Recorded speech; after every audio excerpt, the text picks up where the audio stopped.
Joining me now by Skype for more analysis of the coronavirus relief package is Rachel Bovard, Senior Director of Policy at the Conservative Partnership Institute. Rachel, welcome back to the show.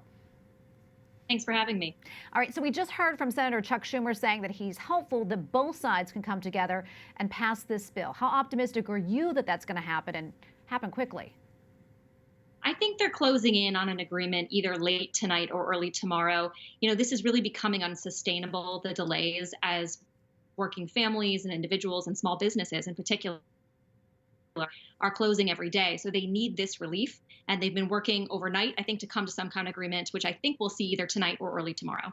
Rachel, what are some of the major sticking points here to move this legislation forward, and where do things stand right now?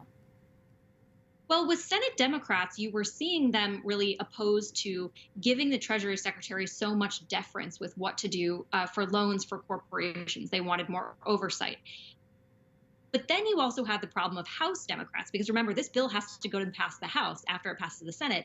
You saw House Democrats come forward with a plethora of proposals, everything from corporate board diversity to minimum wage to the Green New Deal. And that really threw a wrench in plans because Senate Republicans are not prepared to accept that. They want to get relief directly to families. So those continue to be sticking points tonight.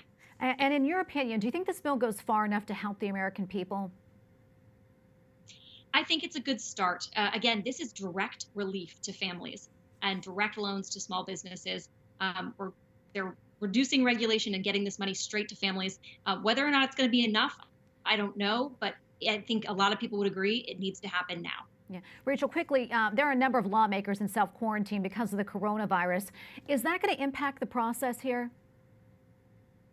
It is reducing the number of senators on either side, particularly the Republicans are now missing four senators, and that is going to be a problem for them because they need those extra votes to get this across the finish line, which is why these negotiations are so important, because Democrats are going to have to come across and support this bill in order for it to pass. So negotiations are tenuous, but I hope moving forward. Oh, Rachel, thanks so much for your insight. Rachel Bovard, Senior Director of Policy at the Conservative Partnership Institute. Thanks again, Rachel.